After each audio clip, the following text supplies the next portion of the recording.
Hi, Paranidharan. Hope I am audible. So we will get started in a few minutes. I'll just wait for a. Yeah, is there any echo or something coming on? It's fine, right? The voice and everything. Okay, great. So I'll just wait for, say, 4 or 5 minutes probably to see if any other people join. Then I'll get started with today's content.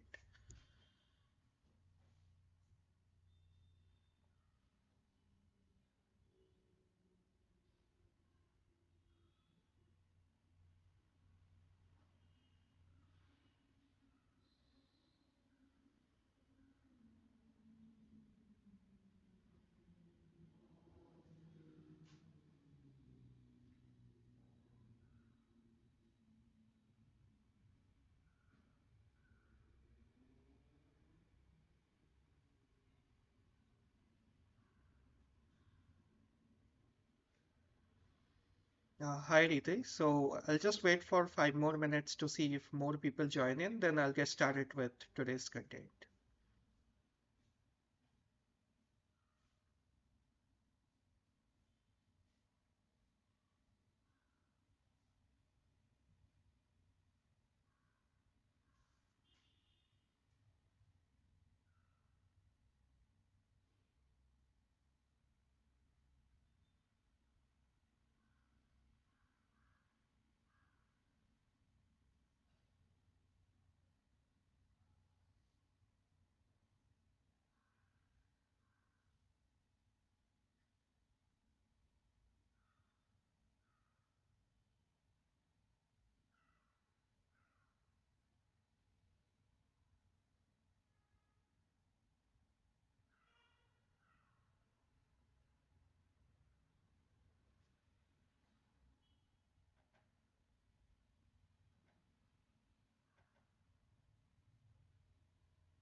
Yeah, good afternoon, Riddhi. Yeah, so I think, yeah, it's almost 5 past 3, so I think I'll get started with today's class. So hopefully more people will join in later. So hello and welcome to this week one TS session on constraint and unconstrained optimization course. So I'm not aware whether you have taken any NPTEL course in the last semester or not, but the goal of this course, the sessions is to help you solve assignment problems. Okay, so we have one more person joining in. Okay, hi Yash. So yeah, so I was just explaining. So welcome to this week one TA session on of this course, constraint and unconstraint optimization. So I'm not sure whether you have taken this NPTEL courses before or not, but the goal or the motivation of this sessions is to help solve you the assignment problems, the weekly assignment problems that have been posted in the course page.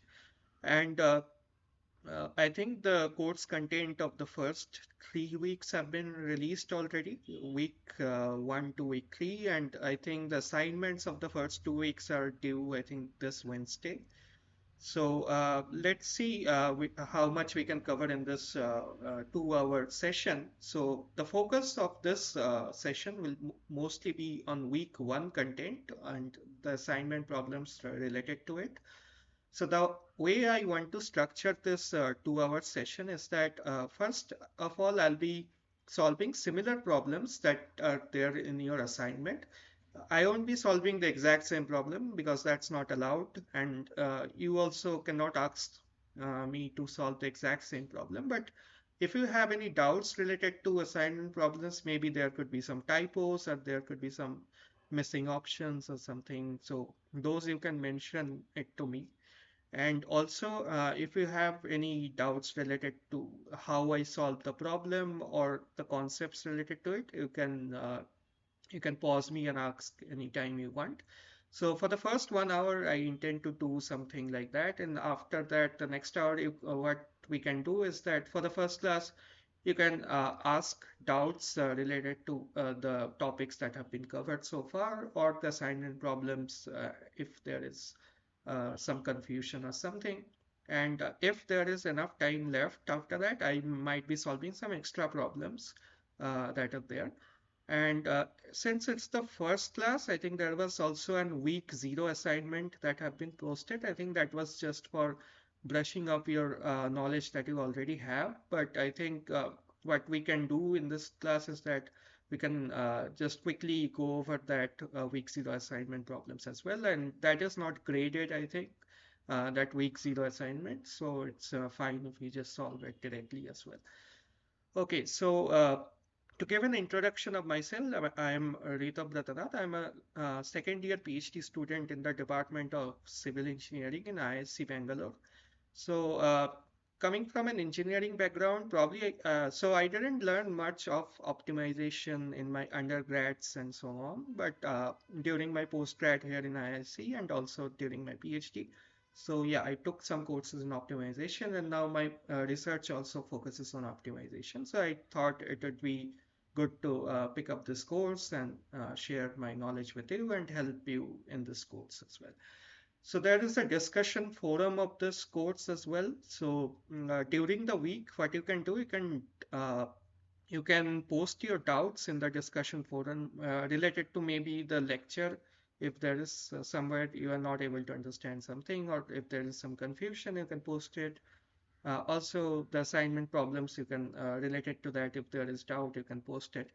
So there is, I think, a main TA for this course. He or she might also reply to this, your doubts, or if I'm available during the week, I'll also reply to this doubts and address those issues.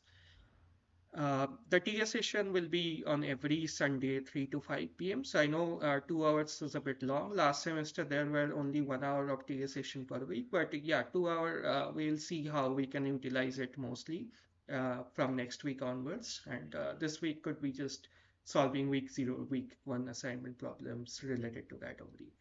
And the way I like to teach is that since it's a problem solving session, so I try to just write it down Yeah, the notes of this session will be shared as well, so that's not a problem. So there will be a Google Drive, and the folder will be uploaded there with all the notes that I'll be writing during this session.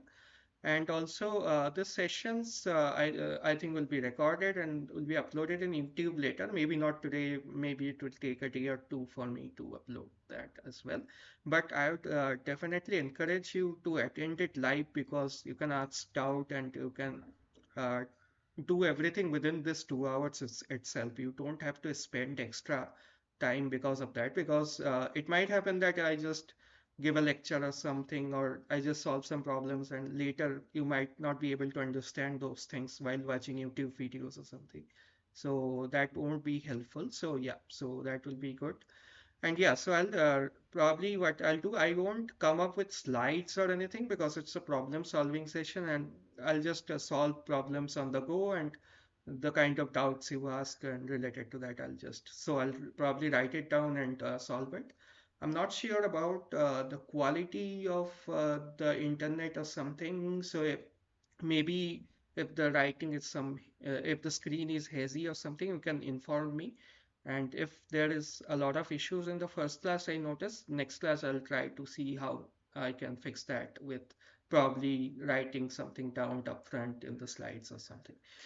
Okay, so without further delay, I'll get started with this week 0 and week 1 topics. And yeah, so any question at this point from any one of you, you can ask me, unmute, you can unmute and ask as well, or you can type anything in the chat as well. So both of it is fine.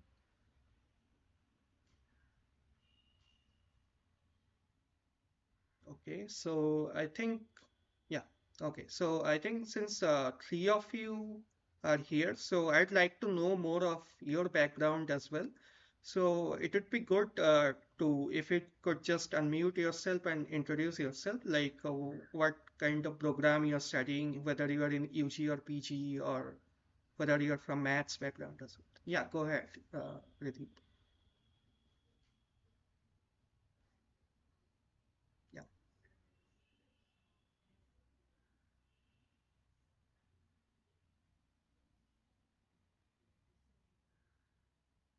okay.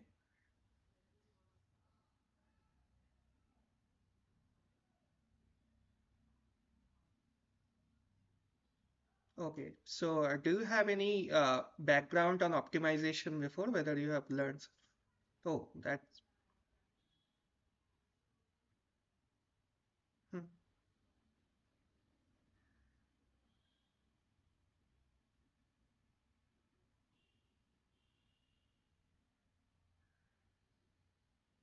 okay, okay, great. So I think, yeah, first few weeks, I think it would be cakewalk for you, very easy topics and so on. Yeah, yeah, good to know that. Yeah. Okay, so yeah, next, who wants to go? Yash, or Yash, you can introduce yourself.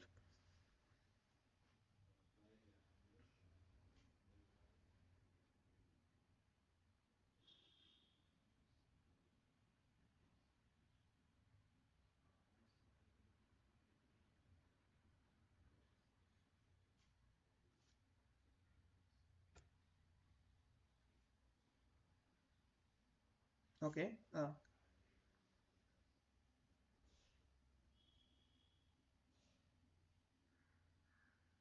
okay, okay.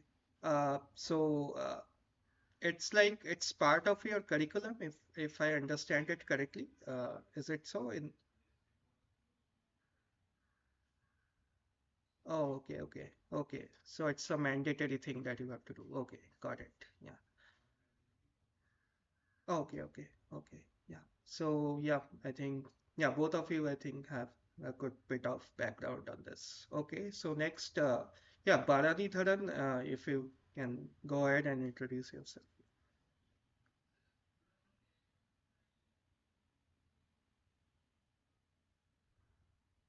Okay.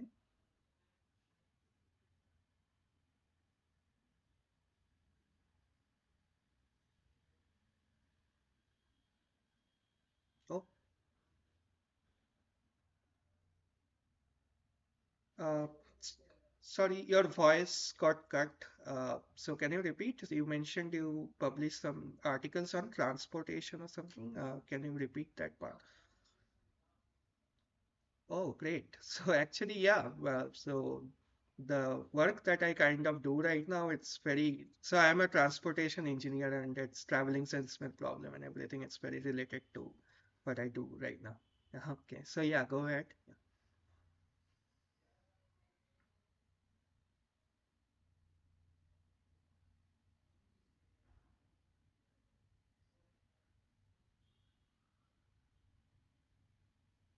Okay, yeah, great. So, okay, thank you. Yeah, so I think, yeah, Anjana joined after this. So what we were doing, so first of all, I just mentioned some of the course, this TS sessions, logistics, and so on. So it will be a 2 hour session where I'll be solving some problems and you can ask doubts. And we were just introducing ourselves. So you can go ahead and introduce yourself, Anjana. So it's like your background, whether you have taken any course on optimization before, and so on.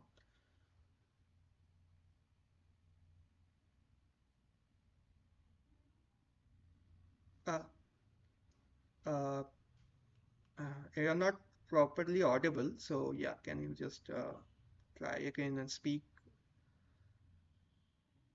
Yeah, now I can hear you. Yeah,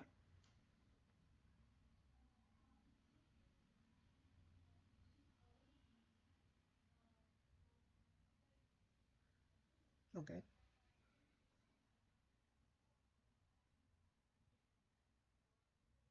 okay, okay, okay. So yeah, so you didn't have any like background on optimization before, so it'll be your first course on optimization, if I understand correctly.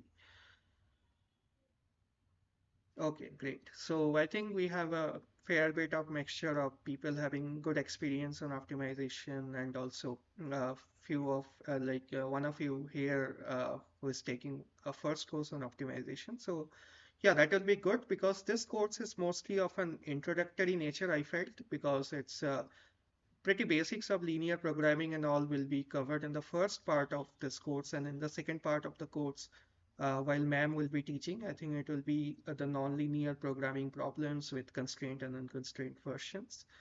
Yeah, so depending on so I think I felt the assignment questions are very easy for the first few weeks. But anyway, I have to go through the assignment problems anyway in the first hour of this.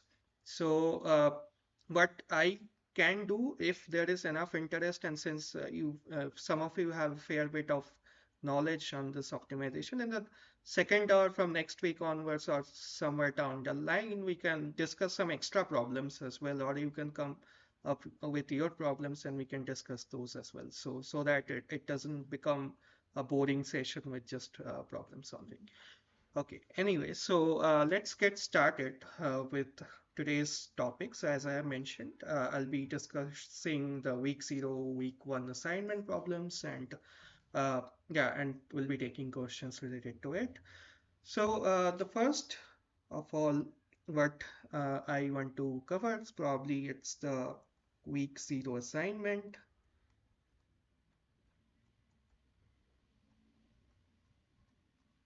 This is not necessarily just restricted to linear programming problems as we have seen. Next, what I'll be discussing is formulating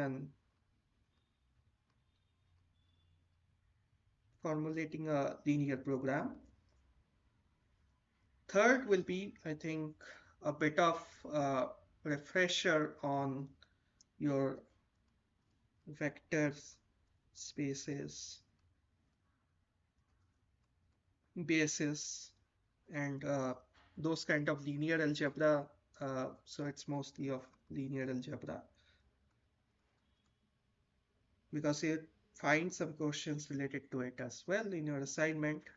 And I think lastly, what I'll be discussing will be on graphical method of solving linear program.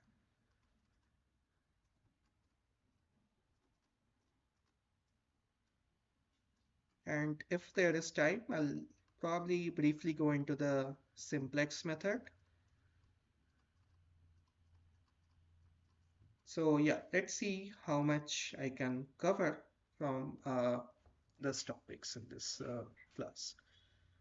So let's see what is there in the week zero assignment. If it's pretty simple, then I'll just quickly skim through it and just skip without solving much. So let me just open the questions. Yeah. Okay. So first is the week zero assignment problems. So I think the first problem was on some furniture dealer deals in some two items, tables and chairs, and what you have to do, I think you have to formulate some LP based on like some information given, and you have to maximize your profit. And assuming that the seller can sell all the items which he buys, I think it's pretty simple because it's like the cost of tables and chairs are all given, and the investment of maximum investment and those storage space and everything have been given as well. And the profits of from single items that have been given as well. So I think the only thing that you need to be careful of, I think one of the constraint, I think it's having 100 in the right hand side. Probably it's because you can take common and divide the LHS and RHS by the same number. So it's, I think, pretty simple. I'm not going into the details of it.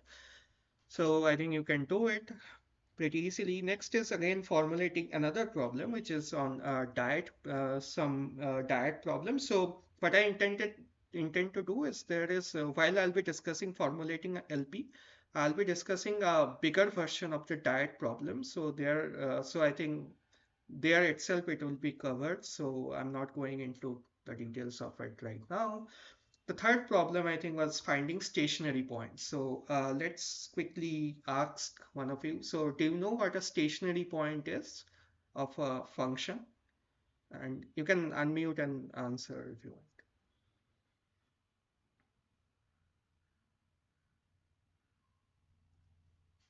So what is given is that the function is suppose x cube minus say 12x, or I think, yeah, 12x plus say 4. Find the stationary points of this function.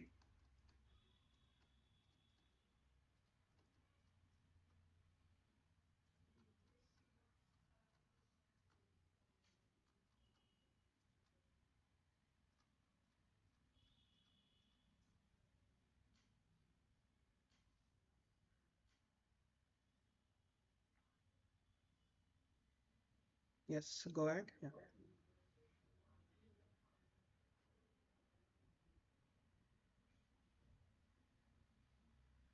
Yes, exactly. So whatever you have said is correct. So you have to take the first derivative, and where the first derivative vanishes, like the slope is zero, that's your stationary point. Now, your stationary point can be a maxima or a minima or a point of inflection, but to test that, we have to go for the second order derivatives.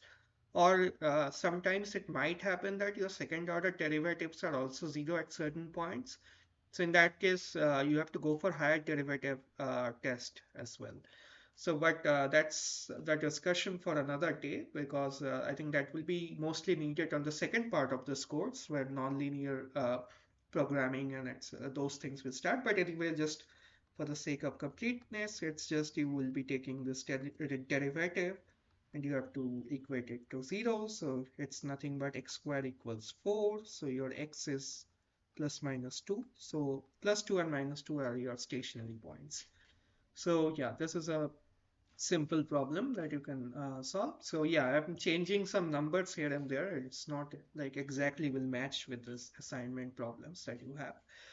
Okay, so the next problem is on increasing function, right?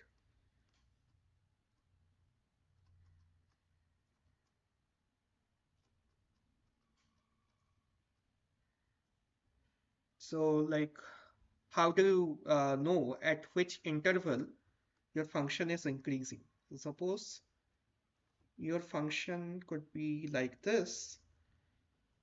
So this could be your A, this could be your C, and probably, yeah, this could be your B. So as you know, the function increases in the interval, say AC, but how do you know, like, in which interval your function is increasing? So, anyone know how to test that? I think it's pretty simple.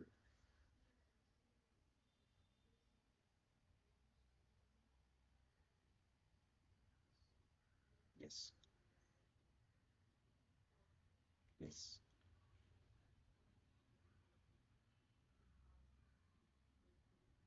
yes. Yeah. So it's basically uh, like at any point, if you take the slope, so it should, if it is making up like an acute angle with the positive x-axis, so your slope is positive in that case. So your it's an increasing function, like so till that point where your function is kind of having a positive slope, your it will be in the increasing interval. So at this point, your at C, your derivative will vanish. So this will be a stationary point with f prime x equals 0 or f prime c equals to 0, you can write it. And yeah, so after that, your function will be decreasing. So to solve this kind of problem, so it's just quickly go over it. So it's probably x to the power 4 minus say 16x squared.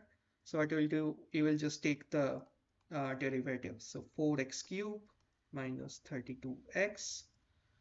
Now you have to set it to greater than uh, 0, right? Or greater than equals to 0, you can set it as well. So then what you can do, you can take 4x as common and it's x squared minus 8, and this is greater than equals 0. And yeah, 4 you can omit, so it's x, yes, x squared is 8 greater than equals to 0. So now one thing to notice is that uh, you're depending on what you have in this portion. So it's you can also write it as x times x plus root 8 times x minus root 8. Now you can get some intervals, and within the interval in which this will be greater than equals to 0, it is greater than equals to 0, you have to pick that interval as your increasing interval. So in this case, I think what will happen is that if you pick something in between, say, minus root 8 and plus root 8, then I think that won't be an increasing function, because what you can do, suppose you can pick 1 here, so that means the first two terms will be positive, but the last term will be negative. Similarly, I think what you can do, you can pick anything, say, greater than root 8, so that will be definitely an increasing function. So root 8 comma infinity. So this could be an increasing interval, right? Because uh, here this expression will always be greater than equals to 0, right? And probably you can include this root 8 here as well. And for the other interval, I think if you go like from minus infinity to, I think, minus root 8. So I think this will be again, no, this won't be an increasing interval because you have x here and that part will be negative itself. So it's only one interval that is increasing right here. So this will be your increasing interval.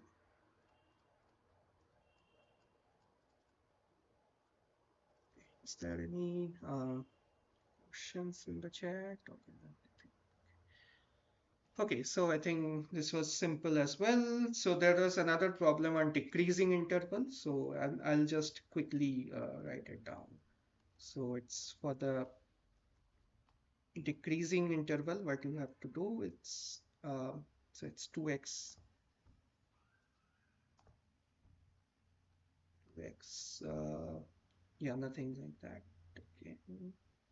Yeah, so it's this is less than equals to 0, you have to set. So that means x is uh, less than equals to 0, right? So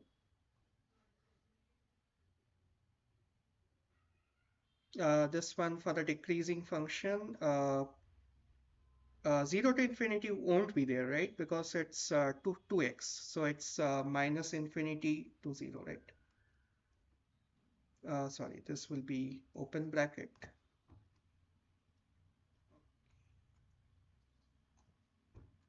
Yeah, this will be closed.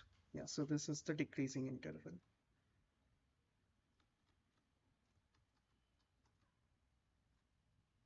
Okay, so the next one, I think there was a question on unimodal functions. So let me quickly write it down.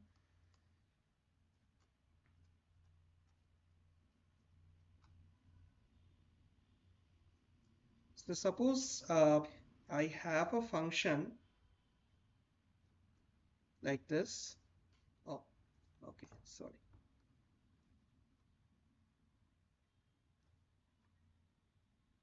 So this is 0. This is say probably this is C. This can be A. This can be B. This can be D, suppose. Now, can you tell me whether this is an unimodal function or not in the interval 0 to C? Do you know what an unimodal function is?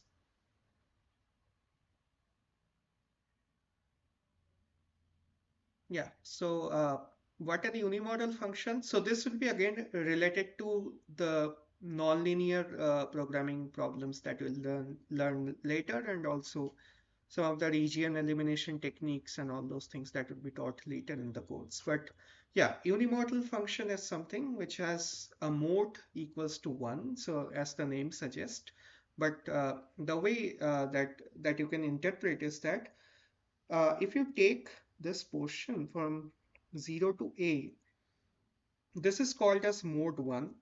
Then this part will be called as mode 2. So that means it has one stationary point at this, and that will be say a maxima or a minima. Then again it will have another portion which is a minima here. So it cannot have another maxima somewhere in between. So it's so there's this concept of local maxima, local minima here. So if you just consider this part only, and if the mode of this part is 1, so that means your local maxima will be your local, sorry, global maxima itself in this position. So it's the moment you have another maxima somewhere, or maybe another minima somewhere, then that is not unimodal anymore. That becomes a bimodal thing. Then it's a trimodal thing, and so on. So you can say that within 0 to a, this is an unimodal function. You can also say that within a to b, this is an unimodal function, and so on between b to d and t to c. But if you just take from 0 to b, so this is not an unimodal function, it's a bimodal function. So yeah, that's the like an intuition behind this modes and so on. And we'll see more of it in the later part of this course. So I think the question has been asked. So what is the function is unimodal in which interval? So I think there is something like probably this x equals to a and x equals to b is one of the options. So it will be unimodal between this a and b, right? So this will be unimodal. But yeah, if you take any interval which is of more length than this, then that won't be an unimodal function here. Okay, so I think it will be clear sometime later as well when we get to that part of the course. But let's move on to the next question.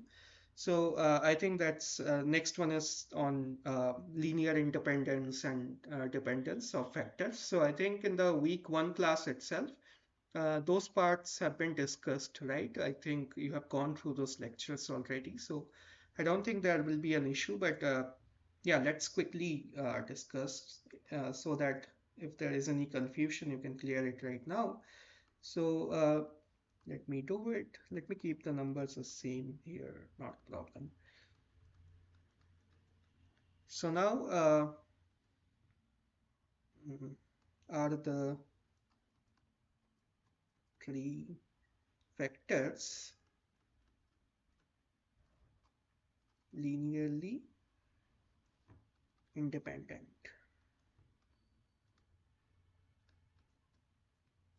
Okay, so can any one of you tell me what do you mean by linear independence of vectors? Uh, yeah, so I think Riddhi has answered almost everything. So if anyone else can go ahead and answer, that will be appreciated. And yeah, if you don't know, yeah, go ahead. Yeah, that's the gist of it. Yeah, that's correct. And yeah, mathematically, we write it as like the definitions are there. You cannot express it in terms of other vectors. On another hand, if you take some combinations of those vectors, some linear combinations, uh, all of them cannot be zero together, right? So it's the idea is very similar to that. Yeah.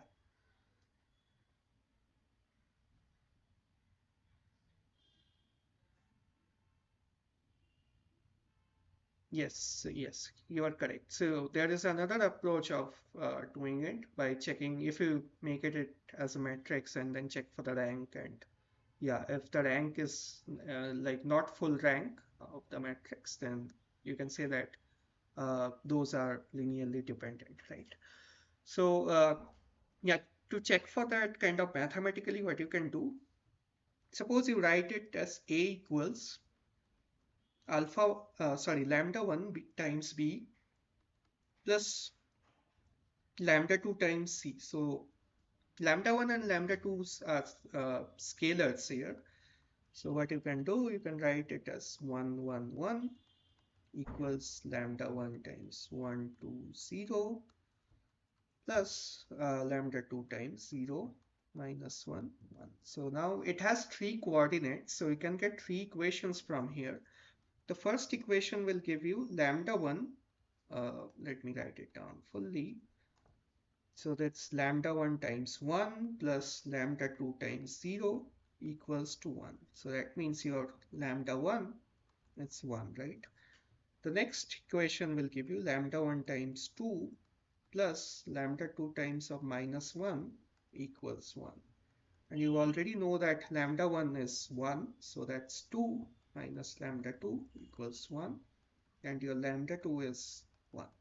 But you have another equation from here. So that equation will give you lambda 1 times 0 plus lambda 2 times 1 equals 1. So what you get is lambda 2 times 1. So that's fine, totally fine, because you got the same answer from here and here. So that means you can take non-zero combinations of these two vectors and you can recreate kind of this vector A. So that means these three vectors are not linearly independent, they are linearly dependent. So that means A, B, C are linearly dependent.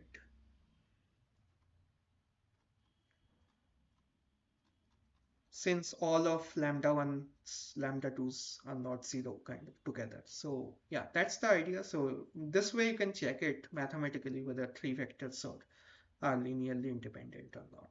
Yeah, but in general, uh, it might happen that if it was given like as 1 0 0 0 1 0 and 0 0 1, those are kind of unit vectors along x, y, and z coordinates or axes. So in that case, those will be linearly independent. You cannot take kind of those combinations and create another vectors. So all of them has to be zero, then only you can get to that other vector and so on. Okay, so that's seventh question. So the eighth one was, I think, related to whatever I have told just now. So it's on basis on the spans and so on. So I think that was again taught in the class. So I think the options were, so this is 1 0 0 0 1 0 and 0 0 1. Now this tree. So let's check for the linear independence of these three vectors. Check for.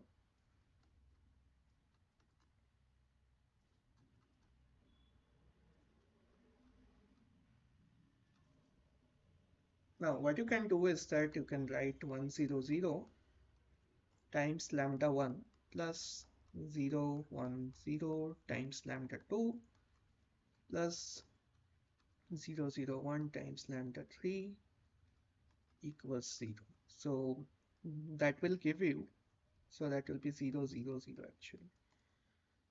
So that will give you some lambda 1 equals 0, lambda 2 equals 0, and lambda 3 equals to 0 if you solve this.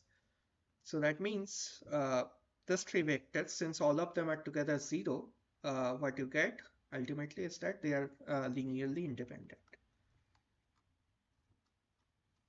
And if these three vectors are linearly independent, so these are in R3, right? So these are having 3 dimensions.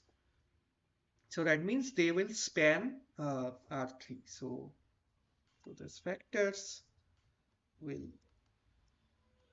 span R3, or you can say, or is the basis of R3. Yeah, so the other options where it's not is a linearly dependent set, which is not true, does not span R3, which is not true, and so on. So yeah, so I think it's pretty simple. You can check it like this from the definition of linear independence itself. Okay, so let's get to the ninth problem. Yeah, so I think this is something different and again will come while, so this is on Hessian matrix. Now, so first of all, the question has a little bit of flaw in it. So I think it will be a function of x comma y, not just a function of x. So yeah, so it was written as a function of x, but that is not true. So let me keep it this way. Okay, so do you know what is Hessian matrix, or like are you aware of the gradient and the Hessians and so on? Any one of you?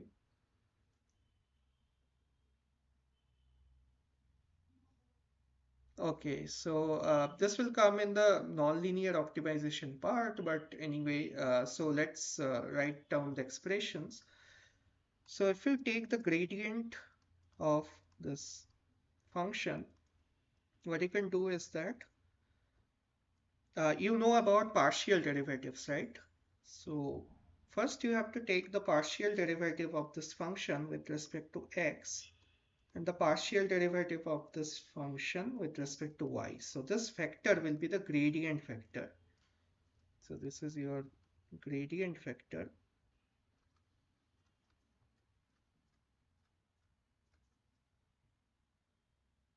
And the Hessian matrix, which is denoted by h of xy,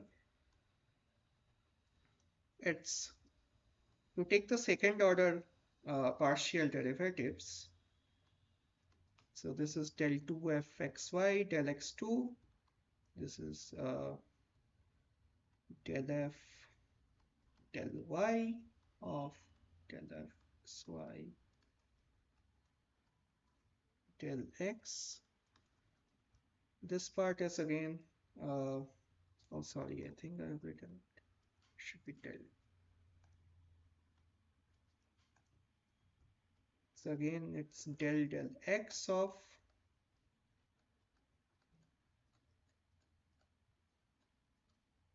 and the final one is del y2. So you need to know how to calculate the partial derivatives. So for that, so after once you compute that, then only you can compute the Hessian matrix. So the partial derivative is that when you take, say, del f xy of del x, so that means you're differentiating this function f with respect to x and you are treating this y as a constant here. So while I'm differentiating it with respect to x, what I'm getting from 2x squared part, I'm getting 4x. From the next part of minus 2xy, I am getting y, I'm treating it as a constant, I'm getting minus 2y. For the last part, this minus 16x, from that I'm getting minus 16. And for the other part, those are a function of y, and since y is a constant while I'm taking the partial derivative, so this part will be 0. So is that clear? If it's clear, then can you tell me what del f xy del y will be here? So this was the expression of the function. What if I take the partial derivative with respect to y here? Anyone of you?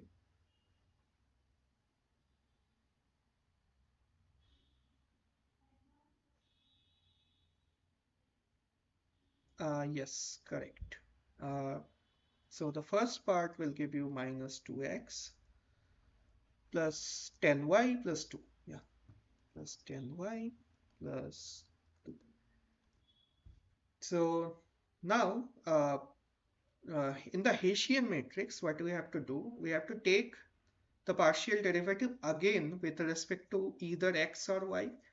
So if you take the partial derivative of this with respect to say x again, so what you will be getting is 4. If you are taking the partial derivative with respect to y again, so whatever you had from this part, so it will be getting minus 2. Similarly, if you take the partial derivative with respect to x here of this part, so this will be minus 2, and if you take it as del y del fx y of del y, then it's 10. So now it's just putting the numbers in there. So your Hessian matrix will nothing but uh, the first one is this one, which is 4. This one will be minus 2. This one will be minus 2 and 10. So I think now you are asked to get the determinant of this matrix. So ultimately it's determinant of H you are asked. So I think you know how to find the determinant. So what will be the determinant of this matrix? Can you tell me?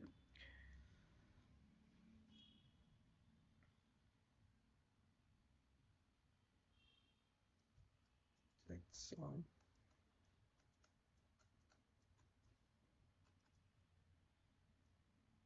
yeah. So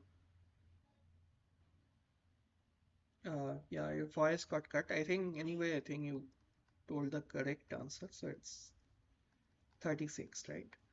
So yeah, just take this diagonal and multiply minus the rest of it. Okay, so that's pretty much it. And I think there was one final problem. So let's solve it as well. So what you had is that they are saying is that let's consider one function,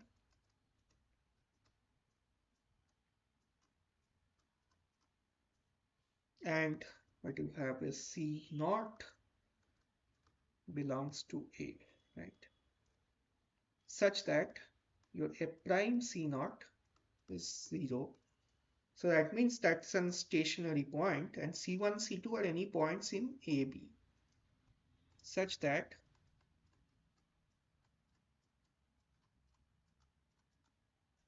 so if you draw a function, probably this could be your function. This is your fx. Sorry, this is your x.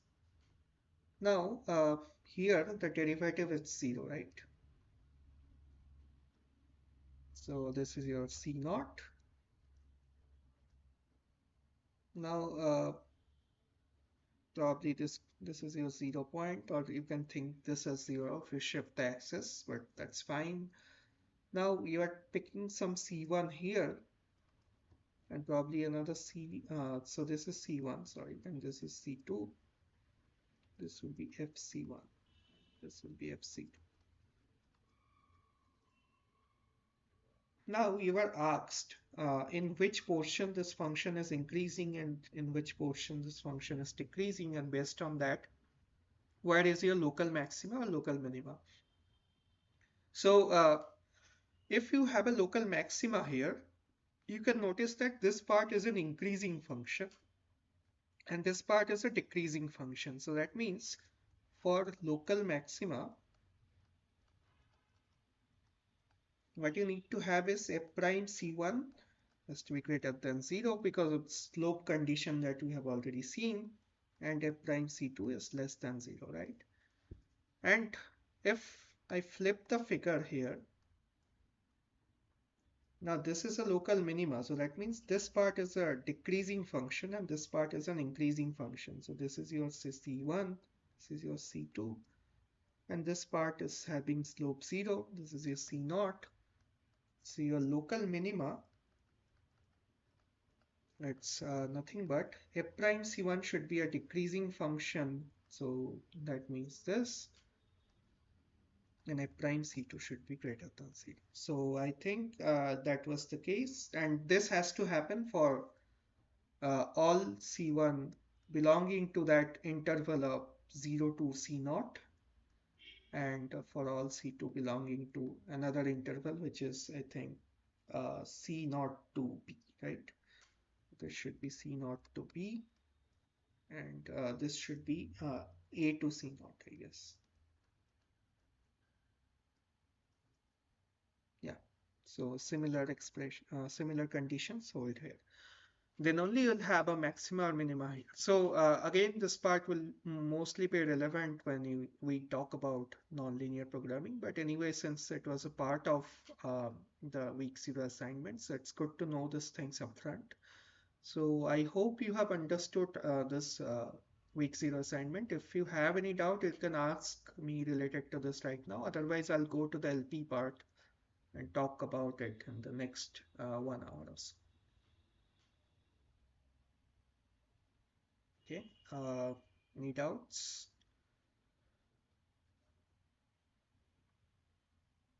Okay, so let's go to the next topic, which is formulating LPs.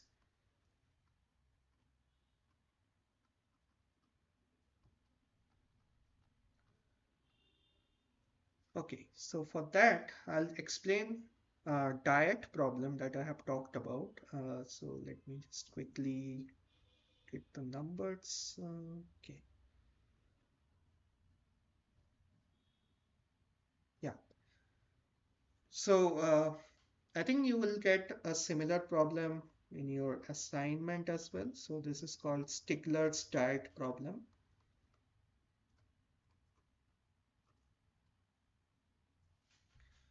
Now, what you want to do, you have to optimize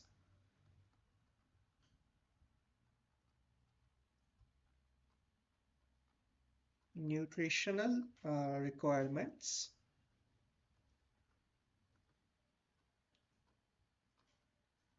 from various food types.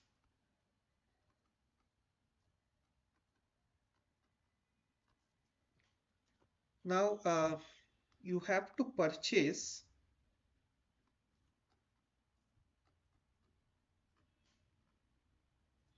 different food types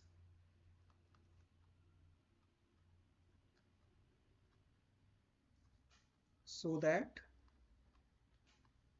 it meets minimum daily requirements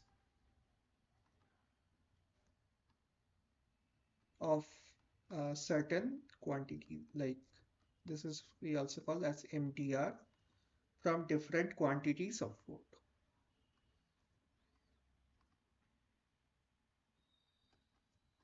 So it will be clear once I write down the table, and you have to minimize the total cost while minimizing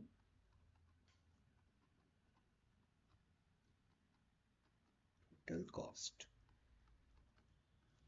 Okay, so let me write down the table. So what you have, your food And here I'll be writing your different requirements of say calories, protein, calcium, iron. Okay, and this will be your unit price since you have to minimize your cost as well. So let's write down. So for milk, did you have it 6.1, 310, 10.5, 18, and 11. For wheat, it's 44.7, 411, 2, 65, 36. For rice, it's 21.2, 460, 0.6, 41, 7.5. Then you have sugar, it's 34.9, 000, 51.7. Then it's potatoes, 14.3, 336, 1.8, 118, 34. And finally, you have spinach. You have 1.1, 106, 0, 138, and this will be 8.1. And the thing of minimum daily requirement of every item. So this is 3000 units of calories you require, 70 units of protein you require, 0.8 units of calcium you require. Minimum, this is the minimum requirement, an item. And these are your prices. So now you have to minimize your total cost while buying these six food items: milk, wheat, rice, sugar, potatoes, and spinach. And also you need to buy those six items in such quantity so that minimum requirement, daily requirement of calories, protein, calcium, and iron are met. So can you tell me what will be the decision variable of this linear programming problem that we are trying to formulate, or the optimization problem that we are trying to formulate? So that means you're yeah, so any one of you, if you can understand, if you have understood this problem.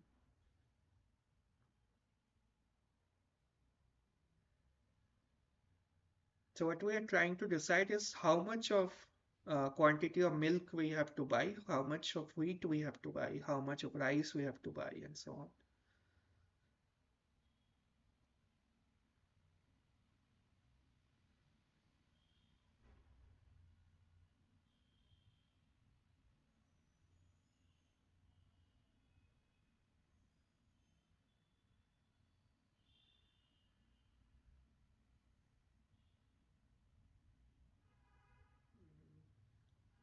Then you'll get a similar problem in your assignment as well. So yeah.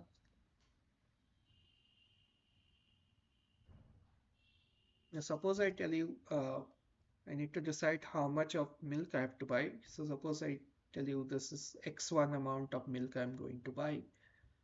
For wheat, I'm saying, say, X2 amount of wheat I'm going to buy.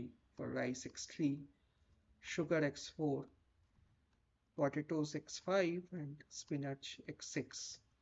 So these are my kind of decisions that I have to take. So these are called the decision variables in your linear program. And you are trying to minimize the total cost. So suppose you buy X1 amount of milk, X2 amount of wheat, and their unit prices of say 11, 36, and so on. So can you tell me what is the cost we are trying to minimize? So that will be the objective of our optimization problem. So what should I write? Minimize what? Uh, you know the unit price, you know the quantity which are x1, x2. So what should I write here? Minimize what?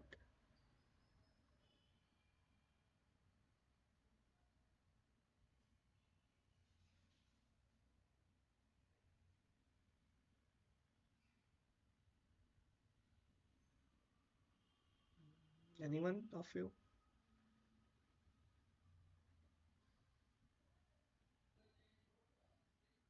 Yeah, sure. So I think is the problem clear? Uh, so what I need to do, I need to optimize the nutritional requirements from various types. So these are my types, right? Uh, so these are calories, protein, calcium, iron. And you have to different, these are food types. So that's another thing. So you have to purchase different food types so that it meets minimum daily requirements from this various quantities. Or you can tell this as quantities or so let me write types or quantities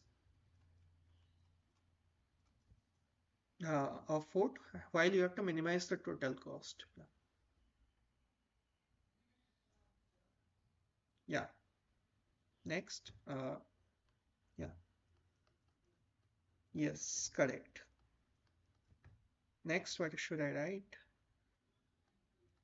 Okay, great. So you got it. So this will be my objective function, right? So my decision variables are how much amount of those food items I'm going to buy. And this is my objective function. Now, can you tell me what will be the constraints of this? Yeah, yeah, yes, great. Next, yeah, I think you have got it. So this part, yes. So what should I write after this once I add this up? Now what should I write? Is it less than or equal to? It's the minimum daily requirement.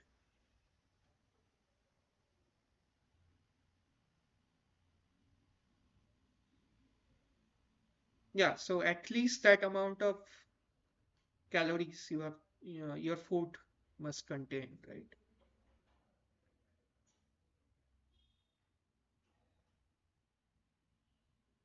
So is it less than equals to? Are you sure?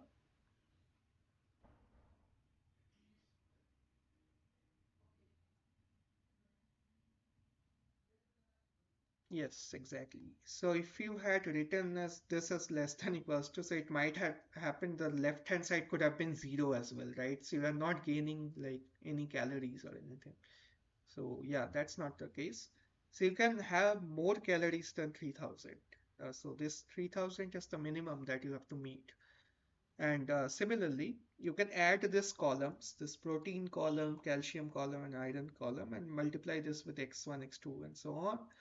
And your constraints will be like greater than equals to 70 for this one, for that one will be greater than equals to zero point 0.8, and so on. So yeah, you can write three more constraints. I'm not writing it down here. And after you write this down, if I solve this problem, is it enough or do I have anything else as well? Any more constraint to this problem?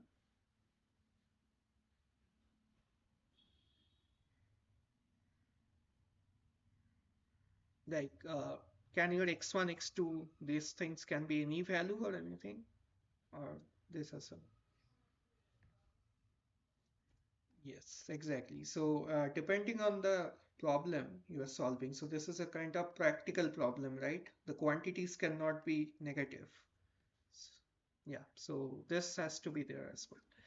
So yeah, so this way you can formulate your LP problems, but yeah, mostly this will be your some problem statement will be given, but you have to decide on your own what will be your decision variables, what will be your objective function, and what will be your constraints.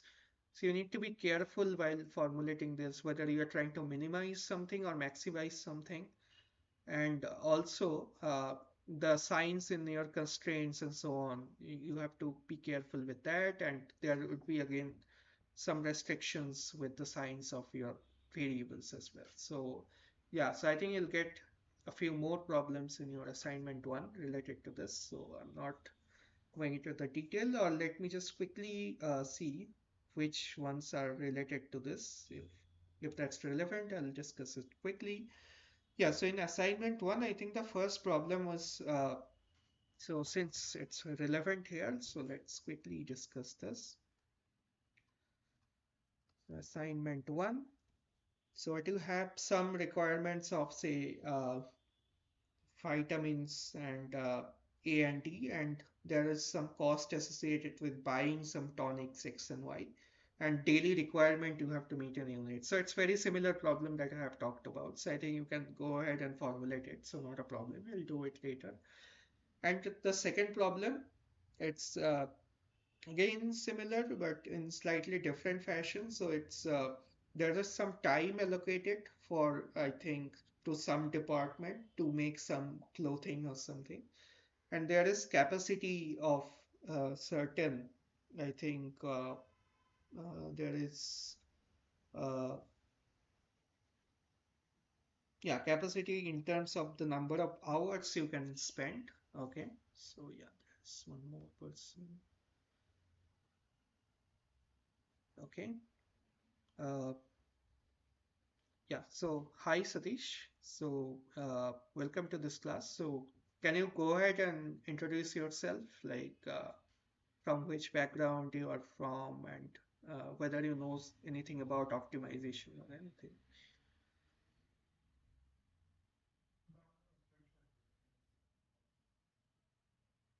Okay, great. So you are in undergrad or postgrad or like PhD or anything?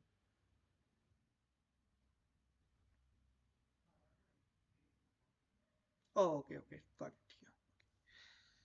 Yeah. Yeah, so what I'm right now doing is discussing some of the assignment problems that are there, and it's not the direct assignment problems I'll be discussing, it's just similar concepts and so on. So, yeah, so I have talked about some week zero assignment problems and as well as formulating LPs, and I have given examples on the diet problem and so on.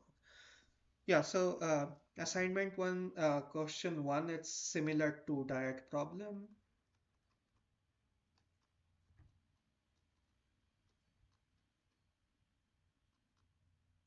Yeah, the second problem is again, I think you are given some unit profits, and I think this is a profit maximization problem that you can see from the options as well.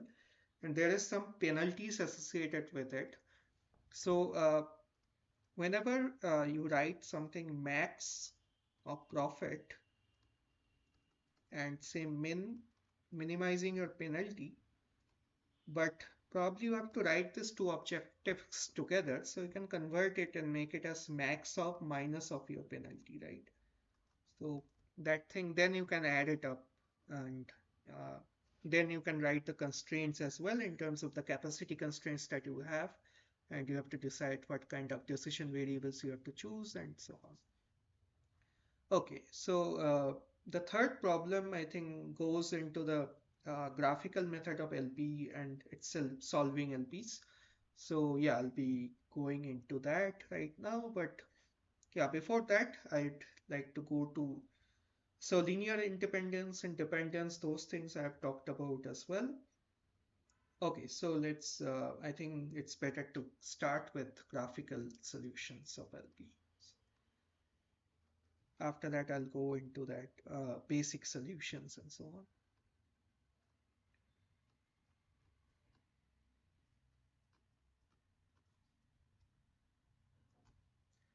All right, so let's take one example. Suppose I'm telling you to maximize is that equals 5x1 plus 3x2. This is subjected to say minus x1 plus 3x2 less than equals 6, x1 plus x2, say it's less than equals 4, and 2x1 minus x2, it's less than equals to say 8, and your x1 and x2s are greater than equals to 0. So now when you approach this graphical problems, what you have to do, you have to first of all think this inequalities as equalities and draw those straight lines. I think these things have already been taught in the class as well. And just for the like sake of completeness, I'm explaining this to you. again. So let's do this.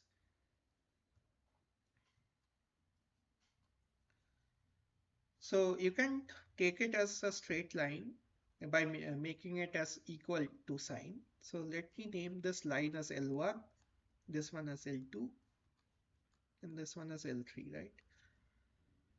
So I think you already know the intercept uh, uh, expression of straight lines, right? So what you can do is, if it is minus x1 plus 3x2 equals to 6, what you can do, you can write as 6 x1 divided by minus 6 plus x2 divided by, this should be 2, right? Equals to 1. So it's x1 by a plus x2 by b equals to 1. That means your intercepts on those axes are a and b, right? So let me name this differently. So this will be x1 axis and this will be x2 axis. So for the first straight line,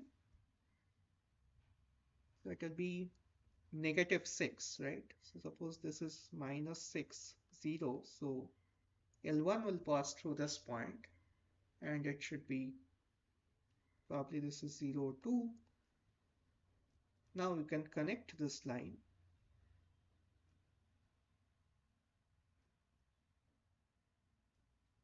So this is your L1 straight line.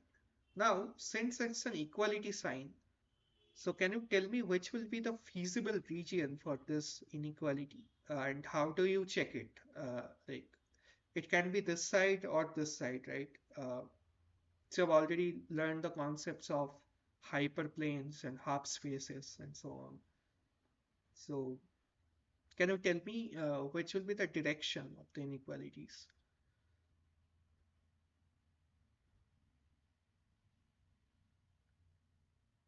So whether it will be this side or this side, the feasible region.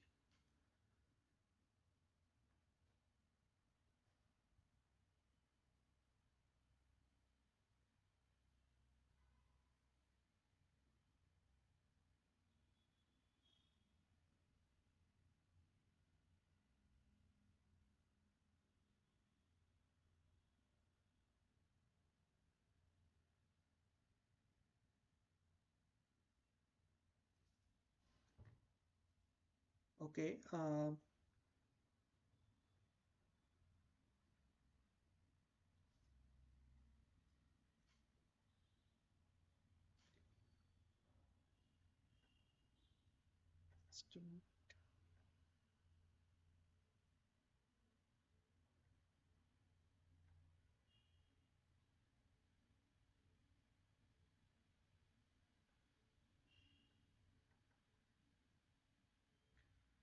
Okay, so for this problem, what you have to do now, suppose you have drawn this line, what you need to do here, you have to put the values of the origin. So if you put x1 equals to 0 and x2 equals to 0, so this is your 0, 0 point, then what you are getting is 0 plus 3 times 0 less than equals to 6. So from this equation I'm talking about. So that means your 0 is less than equals to 6. That means your origin will belong to the feasible region. So that means your direction should be along the origin. So this should contain, right? So this will be your direction. The next one, it's x1 plus x2 less than equals to 4. So for that, what will happen is that this should go through 4, 0 and 0, 4. So we'll draw another line. Probably I should draw it, sorry, probably draw it with another color.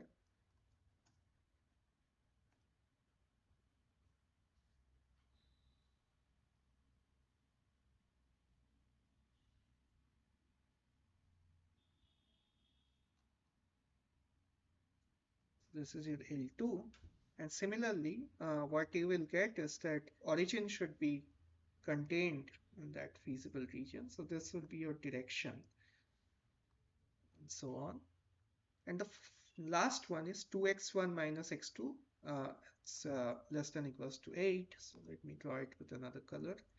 So that will be your x1 will go through this 4, 0 again. X2 will be somewhere in 0 and minus 8. So if you extend this axis, it will be around 0, minus 8.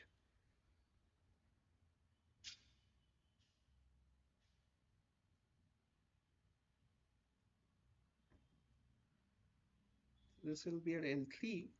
And again, origin will be contained in that. So the direction will be along this. And then you have x1 and x2 greater than equals to 0. So this will be the direction for that. So ultimately, whatever the feasible region you are getting, let me color it with this. So this will be your feasible region. Okay.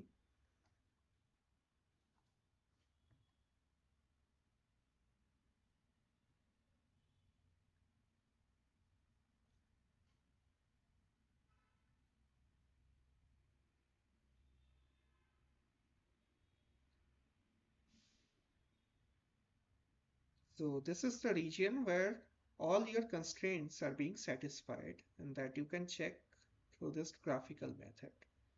So that's the first step of the problem. The second step is to maximize your objective function within this feasible region, right? So let me switch back to this. So this part is your feasible region.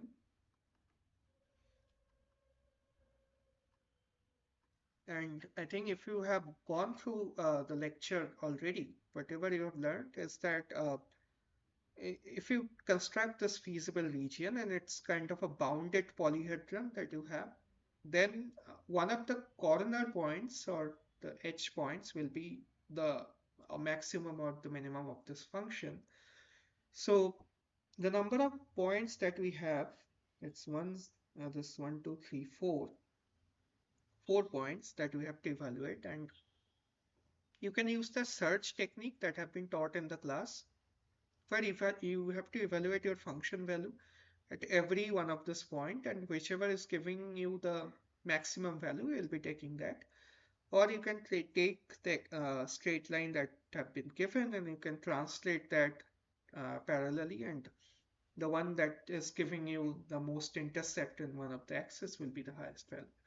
So that's another way of doing it. But for now, let's try and evaluate this all 4 points and see what is the objective function value at those points. So for that, what you have to do is that you can notice that L2 and L1 intersect at, L2 and L3 intersect at 4, 0, so that's already there. 0, 0 is one of these corner points. 0, 2 is another point which cuts that y-axis or x2 axis. The final one that you have to evaluate is what is the coordinate of this point. So that's L2 intersecting with L1. So for that you have to solve that first equation. So which will give you x2 as 2.5 and x1 as 1.5. So this point will be nothing but 1.5 comma 2.5. And then there is another intersecting point, but this is too far off and it's not in the feasible region anyway, uh, because uh, this part is not cutting through that, right? So that's uh, L3 intersecting with L1, so that we are not evaluating. But I think this point, if you evaluate, it will be around, I think it will be 4 in this coordinate, and for the other it will be 6. Yeah, it will be around 6 and 4. So that is not a point of our interest. So now z is 5x1 plus 3x2. and your corner points of your feasible region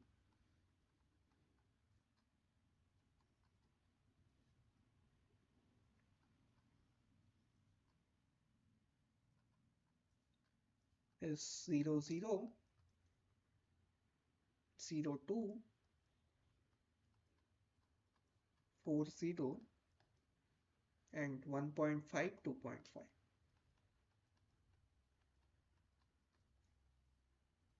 So now for the first one, Z00 is 0. Second one, Z02 is 6. Third one, Z40 is 20. For the fourth one, it is 7.5 plus 7.5, which is 15. So the maximum is occurring at 40, which is this point, and this kind of it will be again obvious if you draw the line 5x1 plus 3x2 equals to z. Anyway, so here the z max is 20 and it occurs at 40. Okay, great. So this is how you can solve this problems graphically, but you have to be careful on certain occasions. So so this feasible region,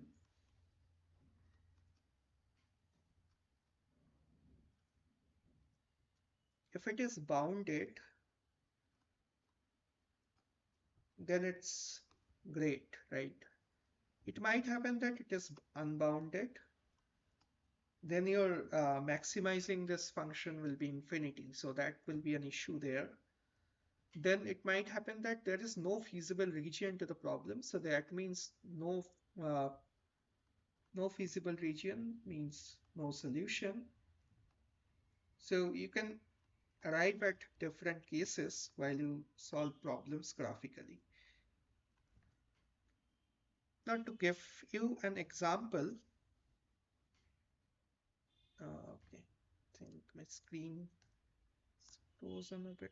Okay, yeah. So to give you an example of this no feasible region case, it might happen that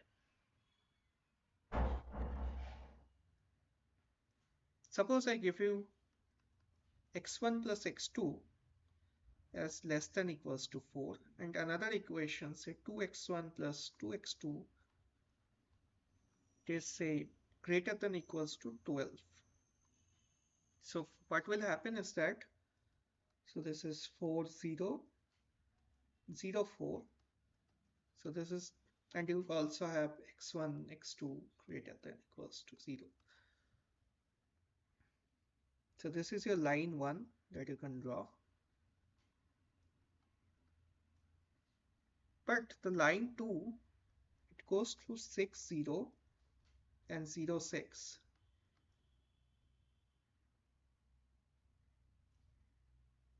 Sorry, I think, yeah, this should be a parallel line. So both of them are parallel lines. But for one of them, the sense is less than equals to, that means origin is contained in this. So this will be the sense of this. And for the other line, the origin does not belong to the feasible region. So this will be the other direction. And obviously you have x and y as greater than, or x1, x2 greater than equals to 0. But if you take the intersection of all those constraints, you are left with null, right? You don't have an intersecting region for this problem. So the feasible region is empty, and that's why you cannot solve your optimization problem. So because the constraints are not satisfied together. So that's one thing to keep in mind while you solve this linear programming problems. Unboundedness might happen when, so this is the no solution case. Yeah, unboundedness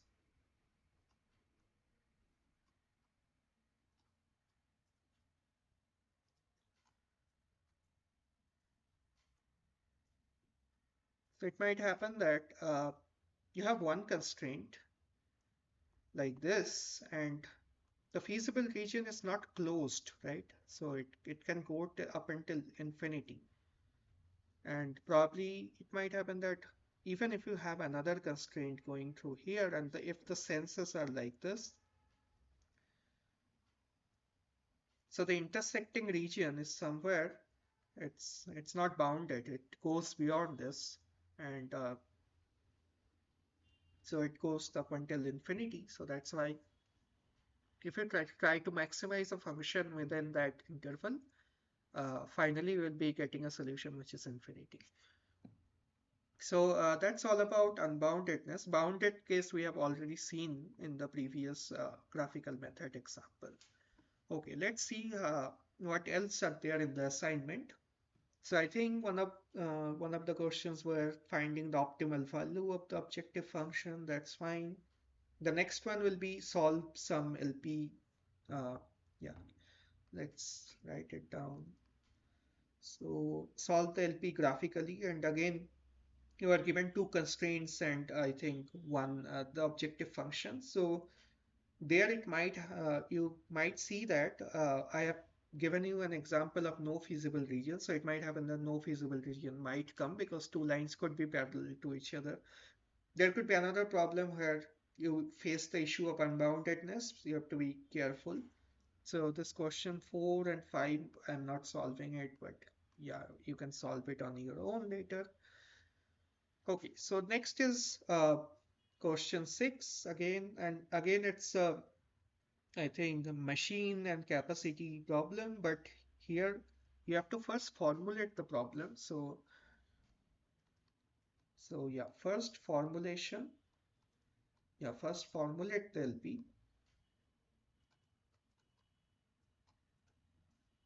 and later solve the LP graphically.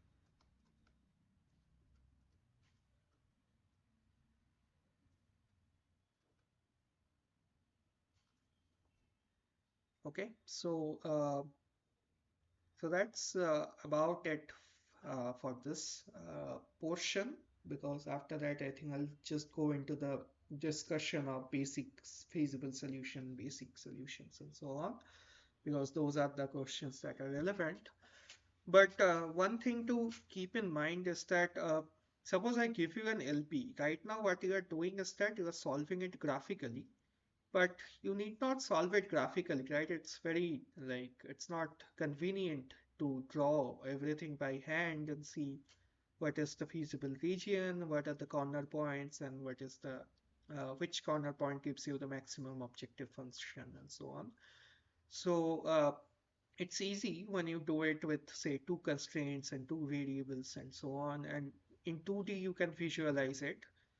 But suppose you have a lot of constraints. So it's not like you have just, uh, say, quadrilateral as a feasible region. It might happen that you have a higher, uh, like, dimensional or kind of higher number of sides in your polygon.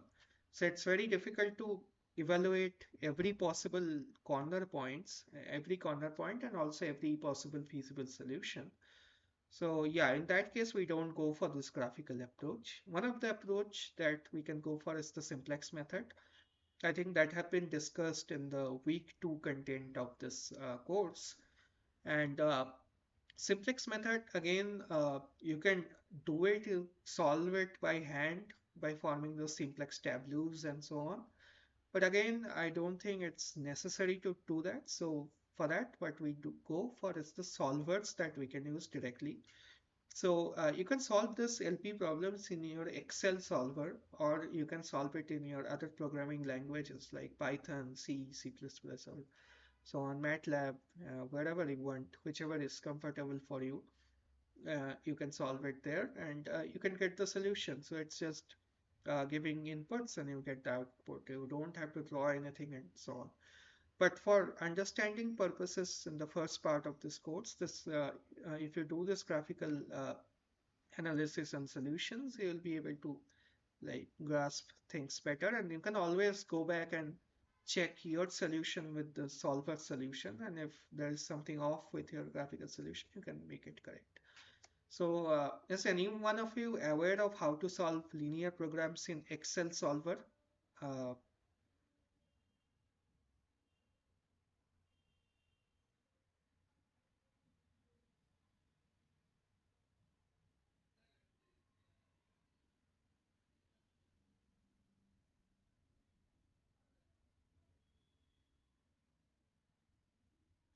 no, no, forget about exams and all. I'm saying is that you can always solve these problems.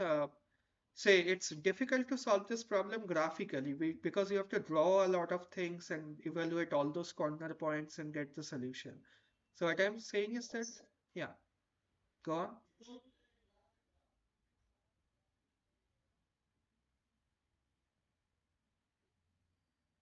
Uh, Variable eliminating method? What do you mean by that?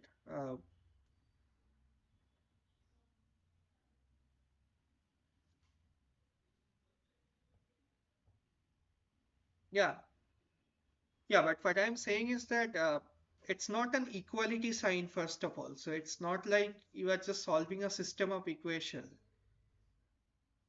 Sorry? Oh, sorry. Is it okay now? Okay, okay. So yeah, what I'm saying, it's not the system of, say, linear equations. So these are not equality signs. So these are, you are dealing with inequality signs. So it's not like, yeah, hmm,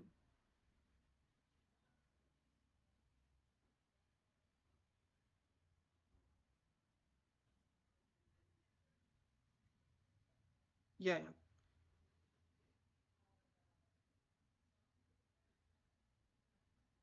Oh, it's not applicable for exam. Like exam, you can use anything. Like it's not like right now I'm not aware of what goes on in the exam, but I'm pretty sure in exam you won't be able to. I think like given Excel or Python to solve it, you have to do it graphically or anything, probably, or by hand. But what I'm saying, suppose I, instead of giving only two equations, I give you 10 equations. So it becomes difficult to write, to solve it by hand. So in that case, what you can do, you can go for Excel and so on. So that's my point was, yeah. And also for checking purposes. It might happen that you solve something graphically and your answer is wrong, and you want to check, compare it with the solver solution. So then you can verify whether you have done it correctly or not. Anyway, we can learn those things later because I think in the later part of the course as well, they will talk about this computational issues and so on. And in the next class, I plan to solve the simplex tableau, not by just hand, but also directly in Excel so that the computations are easy and so on. So there we can see more of it. Okay, so that's mostly about this graphical method. And simplex, I'm not sure if I'll have time to go into the details of it in this class, but in the last half an hour, what I wanted to discuss is the problems where you have to solve for, say, basic solutions. So now let's look at another topic, basic solutions or basic feasible solutions.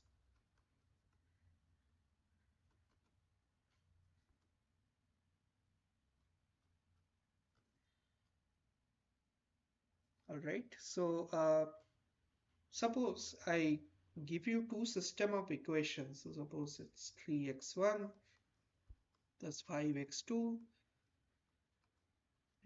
plus say 4x3 equals 12. And say I give you another equation which is say x1 plus 4x2 plus 9x3. So let's say this is 14. And my question is find the number of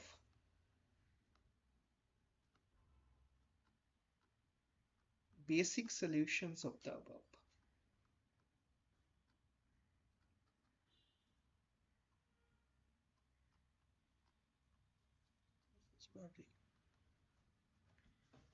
Now, when I mean basic solutions,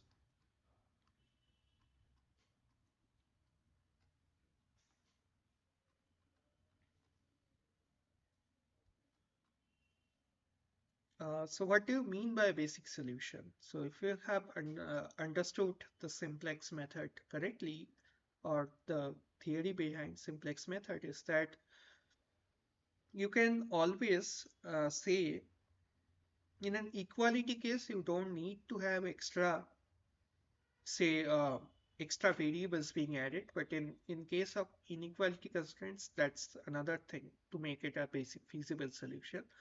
But here, when you're dealing with two equations, so now you are dealing with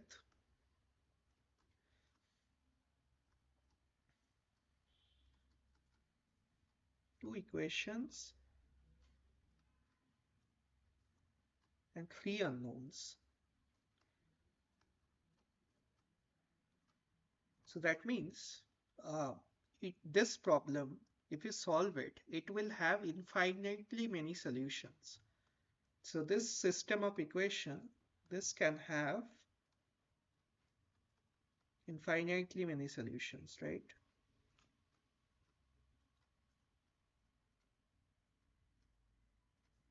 So you can pick, say, probably you can fix x1 to say 1, and then you can solve for x2 and x3, you will get a solution. You can fix, say, x2 to 1, you can solve for x1 and x3, you can get another solution, and so on. You can pick any one of the variable values to be anything, and you can solve for the other two unknowns, and you can have many solutions like that. But when we are dealing with basic solutions, what I mean is that one of the variable values you can, while you are fixing, you can fix it to 0. So that's the concept of this basic and non-basic variables that also appear in simplex method. So what you can do here is that you can pick your x1 to be 0 in this equation, and you will get two sets of equation, right? So this will be n x3 equals to 14. Now you can solve for this, and you will get the value of x2 and x3. So that will give you one basic solution. Now you can also fix the other variables to 0 as well and solve for the other two equations. So can you tell me how many more basic solutions we will have from here in this problem?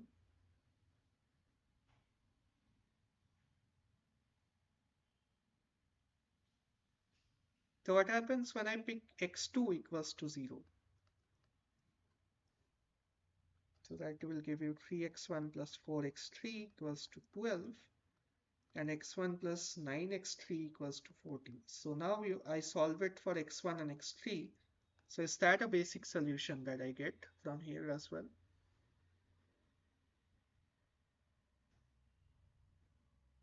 Well, yeah, I think you need to go through the lectures carefully, because this is kind of directly related to the assignment problem that you have to submit within the next couple of days. So, yeah, so I think whatever we are doing here is that we are generating basic solution by fixing one of the variables to 0. So I'm not giving you the answer to the questions directly. It's there, it's written there somewhere, but uh, you have to understand it more carefully, and then only you'll be able to answer this question. Because if you don't understand the concept of basic solution, you won't be able to understand the simplex method itself. So yeah, be careful with that.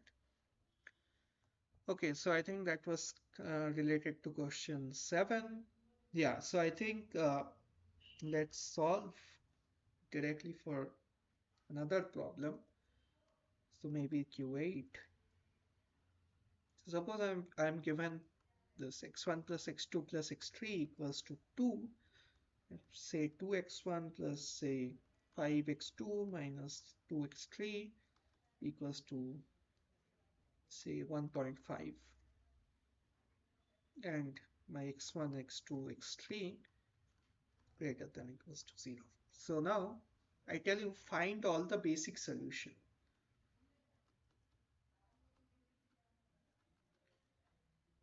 solutions of the above. So for that, what I have to do, so suppose the first one I can fix is that x1 equals to 0. So that will give me x2 plus x3 equals to 2 and 5x2 minus 2x3 equals to 1.5. Now if you solve this, what you will get? So this one is 2x2 plus 2x3 equals 4. Let's add it up. So that's 7x2 equals 5.5 and your x2 is 5.5 by 7. So that will be 11 by 14, right? And x3 will be 2 minus 11 by 14, which is 17 by 14. So finally what you will be getting is that the basic solution that you will be getting here from here is that 0, 11 by 14, 17 by 14. Yeah, so this is one of the basic solutions.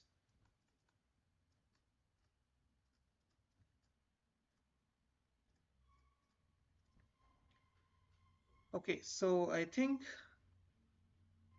if you have understood this one, like how to generate this basic solution by making this taking x1 equals to 0, I think you can solve for again by taking x2 equals to 0 as well, and you have to so get x1 and x3, and the basic solution will be the x1 value that you get is 0 and x3 basic solution, and the final basic solution would be that will give you your x1 x2 comma 0. So this is another basic solution. So yeah, I think unless you go through the lectures, this portion won't be clear to you. So yeah, I hope you go through the lectures sometime later so that it's clear to you and how we are solving for this. So I think yeah, it's pretty easy to understand this. I think there was another uh, question 9 and question 10 are pretty similar. Find the basic feasible solutions of the systems of linear equations. So probably I can quickly do that.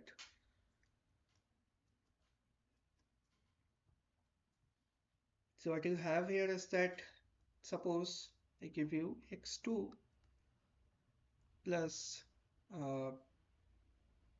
2x3 equals say 5, and I give you another x1 plus x3 equals say 2.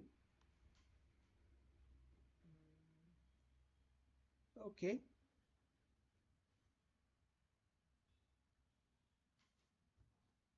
so this is find the basic feasible solution.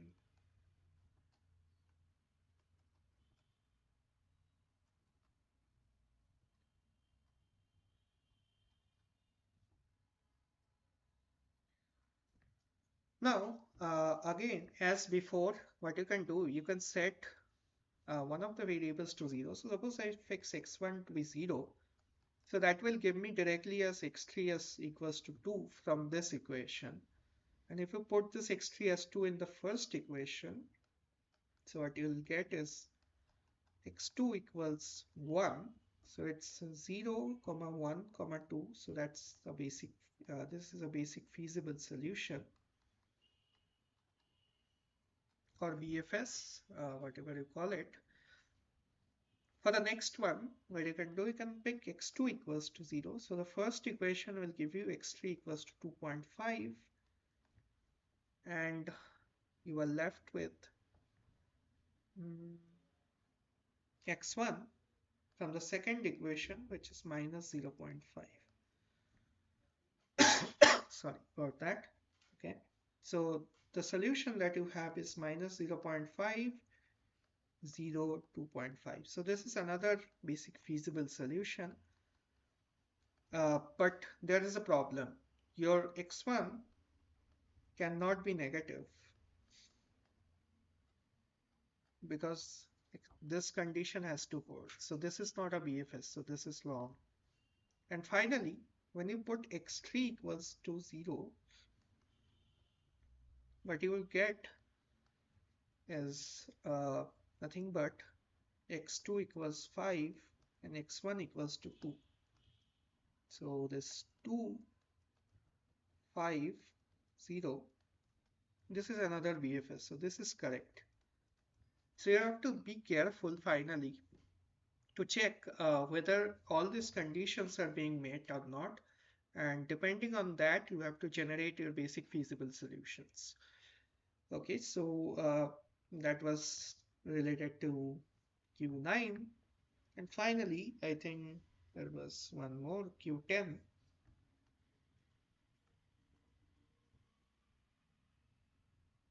So here, suppose that it is given. So suppose I am writing this, say 5x3 equals to 8, and say 2x1 plus 3x2 plus 4x3 equals say 6.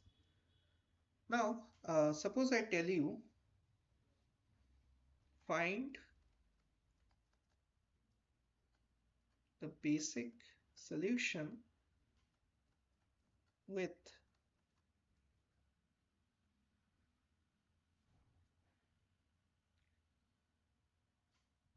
x1 as the non-basic variable.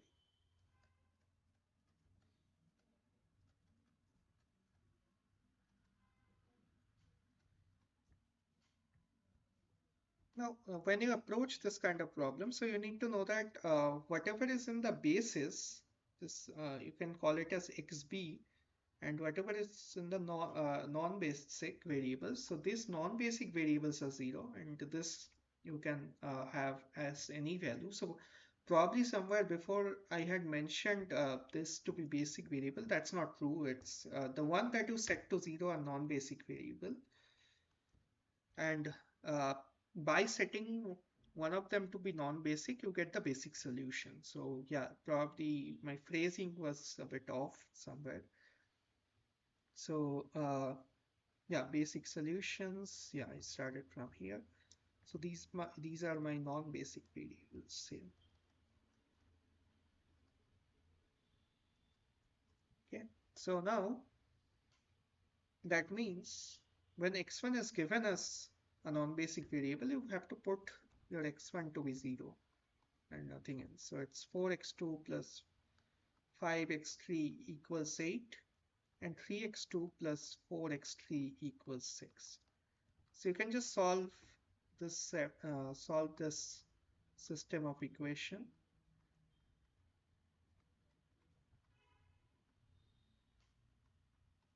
And finally, we'll have your basic solution to be something like this. Your basic solution. So that was all about assignment 1. I think you should have been like done with assignment 1 so far, because I think both assignment 1 and 2 are due in this Wednesday. So yeah, hopefully you'll be able to do it quickly since I've mostly gone through the similar problems to assignment 1. The assignment 2 contains mostly simplex algorithm. So the critical part of the simplex algorithm, it's also, I think you have also learned the Big-M method as well. So the critical part is mostly related to the artificial variables and so on. Okay, so let me quickly go through this. And in the next class, I'll probably solve problems related to the simplex and Big-M method.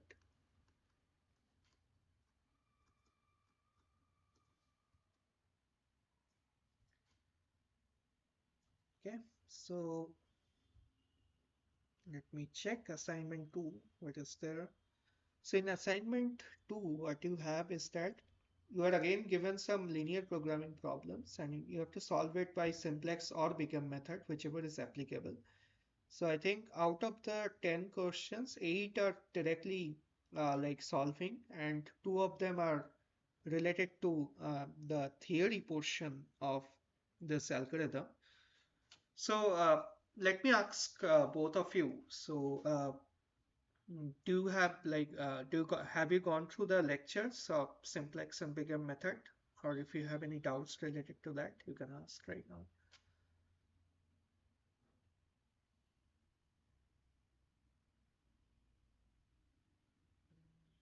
Yes or no? Like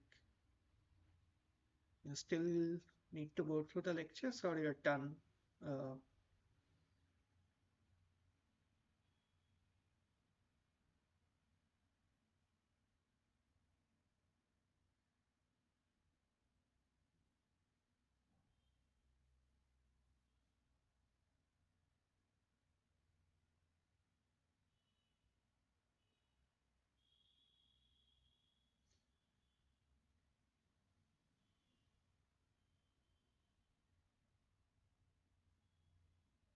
okay.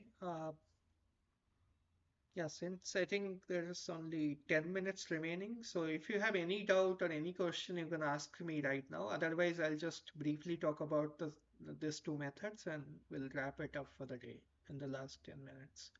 So you have any questions or doubts, anything?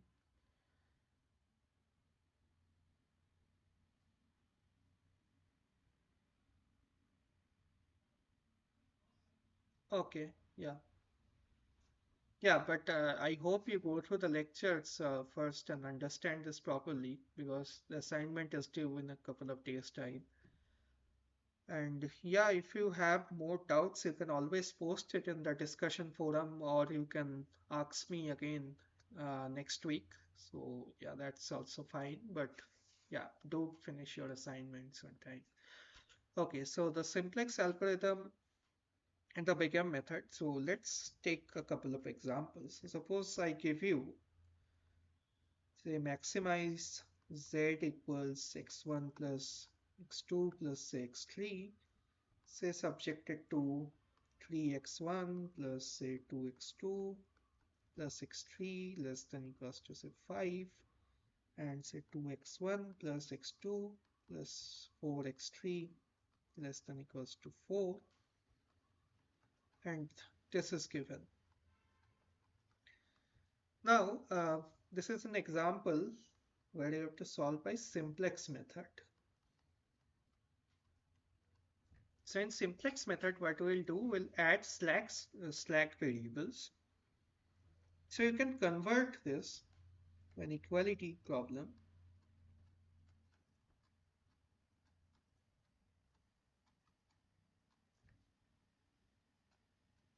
And for this one, we'll add something as x5. So the reason we do it is just to set this x4 and x5 to some value and we can just set this to be zeros.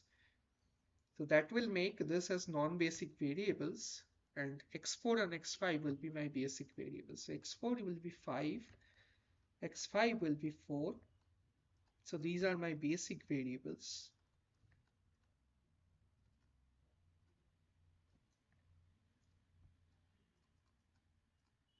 Now there could be a lot of basic solutions. So as you have probably learned from the theory that one of the basic feasible solution will be the point of optima. So we have to check from one basic feasible solution to another, and we have to move it in certain ways. So that have been also explained in the theory of incoming variables, outgoing variables, and so on.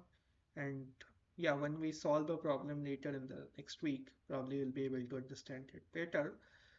But the reason we choose this x1, x2, x3 as 0 and others to be like just slacks to be this basic variable because it's an easy to compute basic solution. It's very hard to compute a basic solution with other variables to set to some other values, right? So if you just set x1 to be non-basic and if you set x1 to be 0 and then you have to solve for other two equations, so it is time consuming to first compute and get the values of x2 and x3. So in order to avoid that, we do this. But when you convert this problem, one thing you need to keep in mind is that your x4 and x5 has to be greater than 0 or greater than equals to 0.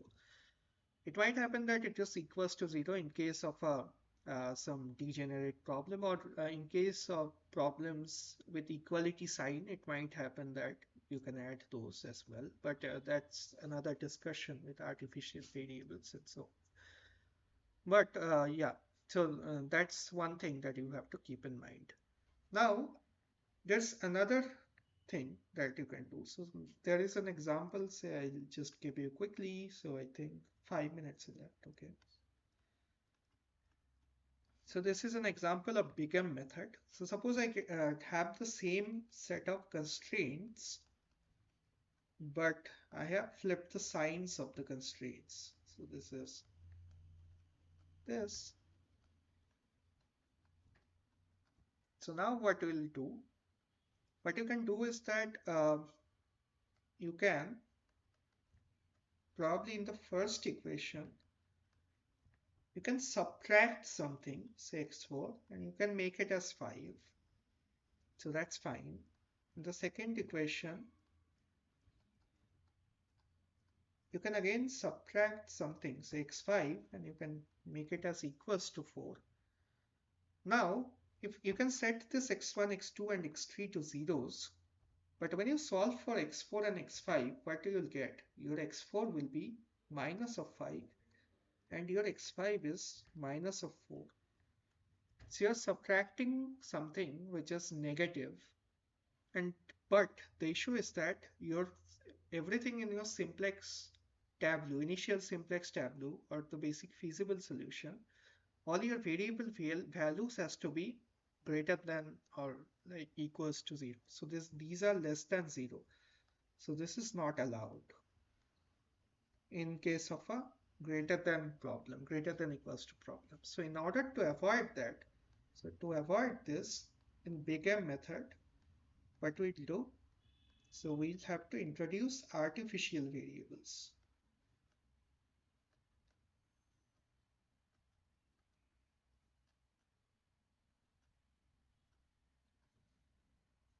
So now it's nothing but 3x1 plus 2x2 plus x3. Okay, so now you can make it as x minus x4 plus, say you can make it as a4 equals to 5. Then you can make it as 2x1 plus 2x2 plus 4x3 minus x5 plus a5 to be 4. Now we can set everything to be 0 except for the artificial variables. So the artificial variables will take some positive values here, and these will enter in the initial solution, in the initial simplex tableau, and then you have to do some operations within the simplex tableau so that your final solution should not contain anything related to the artificial variables. So the artificial variable values, you have to make it automatically as 0 so that the other portions are adjusted as it is. So when you try to solve a maximization problem, what you will do, this artificial variables, so whatever you have first, this artificial variable should also be there in the equation, sorry, in the expression of the objective function, but with a high negative value as its coefficient. So this minus ma4 and minus ma5, so this will be, I think, a capital A. Sorry. So now, if your a4 is something greater than 0, that means you are making your objective more negative. And since it's a maximization problem, it's better to make it at 0. And yeah, this a4 and a5 are greater than equals to 0. So you cannot make it as negative. So this is the trick, the common trick we use. So this m is a, high positive number. So this is the big M method. So that's the idea of introducing big M method. It's very similar to simplex method, but it's only introduced in case where you have to solve a problem involving this greater than equals to type of constraints. And yeah, I think once you solve the assignment, you'll be able to understand it better. So yeah, so this assignment is also due this week. Probably what I can do next week, I'll just go through and solve the entire assignment two problems, because anyway you have by that time you already have submitted that, and then you can ask doubts, because I'm not sure whether you'll be able to answer 100% of the questions. You might have some doubts with the simplex method or big M method, and unless this you understand the simplex method and big M method perfectly, you cannot move forward with the other advanced topics of say, sensitivity analysis and so on. So you need to understand clearly what a reduced cost is and those theories and everything you need to understand. Okay, so yeah, surprisingly, there were not many questions or responses in this class. So yeah, hopefully I'll see more responses, and hopefully you'll be able to solve the problems in the next week, and you'll come with more doubts. Okay, so any questions from anyone? Otherwise, since it's 5 already, I'll stop the session for this week, and we'll meet on next week at 3 p.m.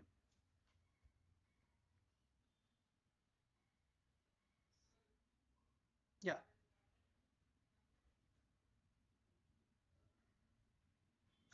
Yeah, so but you can ask your doubts in discussion forum. I'm not that active on emails and so on, but anyway, I'll give my email address.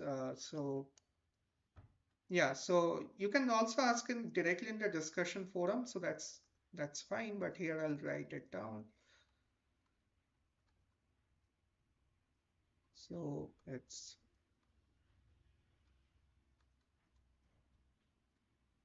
ritobrata3 at the rate gmail.com, RITOBRATA 3 at the rate gmail.com.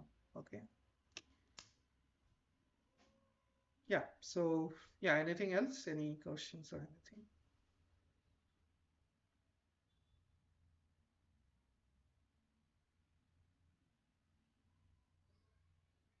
Okay, then yeah, you can leave the meeting and we can meet next week.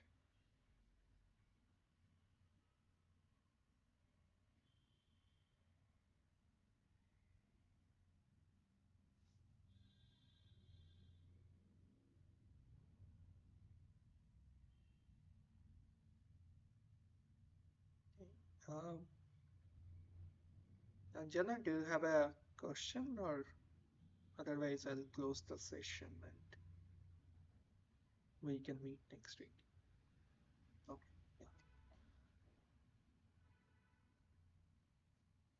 Yeah. Okay. Thank you all.